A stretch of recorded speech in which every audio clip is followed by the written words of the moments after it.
మధుమేహం రకాలు. 1. టైప్ 1 మధుమేహం.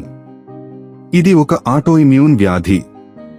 ఇందులో శరీరం యొక్క రోగనిరోధక వ్యవస్థ క్లోమల్లోని ఇన్సులిన్ను ఉత్పత్తి చేసే బీటా కణాలను నాశనం చేస్తుంది. సాధారణంగా బాల్యంలో లేదా యవ్వనంలో మొదలవుతుంది, కానీ ఏ వయసులోనైనా రావచ్చు. శరీరం చాలా తక్కువ ఇన్సులిన్ను ఉత్పత్తి చేస్తుంది లేదా అసలు ఉత్పత్తి చేయదు. జీవితాంతం ఇన్సులిన్ చికిత్స అవసరం. దీనిని వెనక్కి మార్చలేము.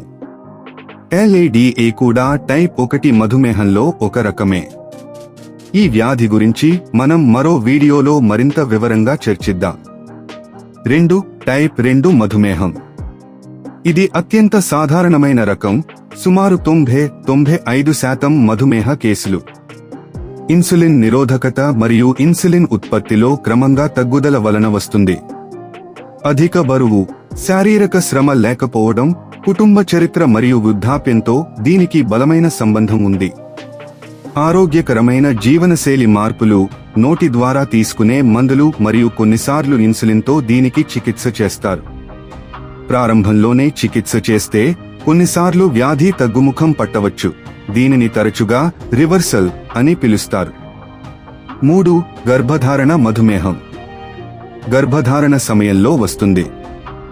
సాధారణంగా ప్రసవం తర్వాత అదృశ్యమవుతుంది. తల్లికి జీవితంలో తర్వాత టైప్ 2 మధుమేహం వచ్చే ప్రమాదాన్ని పెంచుతుంది.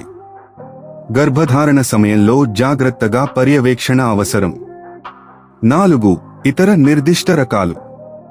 ఇవి తక్కువగా కనిపిస్తాయి మరియు వీటిలో ఇవి ఉంటాయి. Monogenic diabetes Modi. నవజాత శిశువులలో మధుమేహం. ప్యాంక్రియాటిక్ వ్యాధుల వల్ల వచ్చే మధుమేహం. కొన్ని రకాల మందుల వల్ల వచ్చే మధుమేహం, ఉదాహరణకు దీర్ఘకాలిక స్టెరాయిడ్ల వాడకం.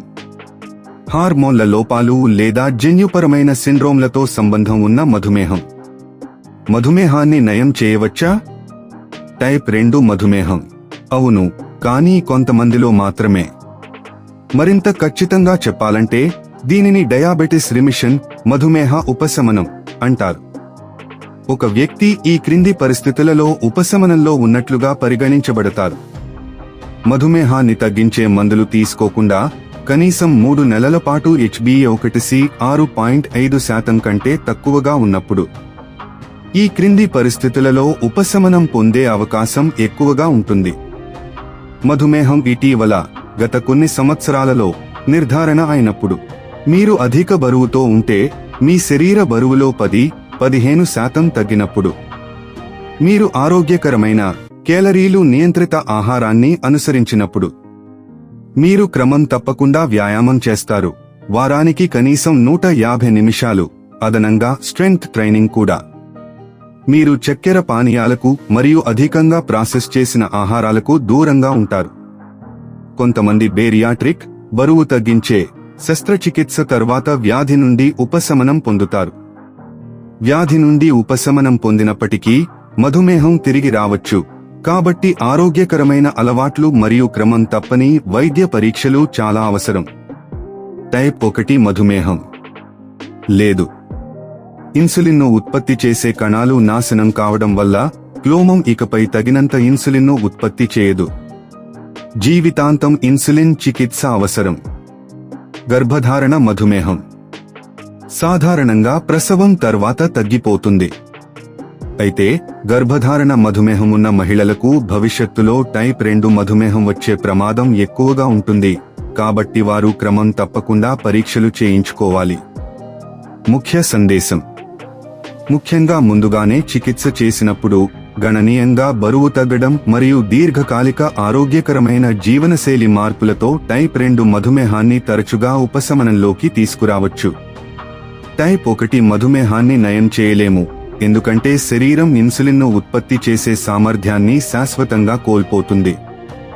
గోల్డ్ స్టార్ హాస్పిటల్లో జనరల్ ఫిజిషియన్, పిల్లల స్పెషలిస్ట్ ప్రతిరోజు ఉదయం 8 నుండి మధ్యాహ్నం 1 గంట వరకు మరియు సాయంత్రం 5 నుండి రాత్రి 8 గంటల వరకు అందుబాటులో ఉంటారు. డయాబెటిస్ మరియు బీపీ కేసుల కోసం ప్రతిరోజు క్లినిక్. అత్యవసర సంప్రదింపులు 24 గంటలు అందుబాటులో ఉంటాయి. గైనకాలజిస్ట్ ప్రతి బుధవారం సాయంత్రం 4 నుండి 6 గంటల వరకు అందుబాటులో ఉంటారు. గైనకాలజిస్ట్ ఆన్లైన్ సంప్రదింపులు 24 గంటలు అందుబాటులో ఉంటాయి. కార్డియాలజిస్టులు సోమవారం, బుధవారం, శుక్రవారాల్లో ఉదయం 10 నుండి మధ్యాహ్నం 1 గంట వరకు అందుబాటులో ఉంటారు. క్యాన్సర్ స్పెషలిస్టులు మంగళవారం ఉదయం 10 నుండి మధ్యాహ్నం 1 గంట వరకు మరియు శనివారం సాయంత్రం 4 నుండి 7 గంటల వరకు అందుబాటులో ఉంటారు. గైనకాలజిస్ట్, కార్డియాలజిస్టులు మరియు క్యాన్సర్ స్పెషలిస్టుల కోసం అపాయింట్మెంట్ కొరకు 9494666630 నంబర్కు ఒక రోజు ముందుగా కాల్ చేయండి.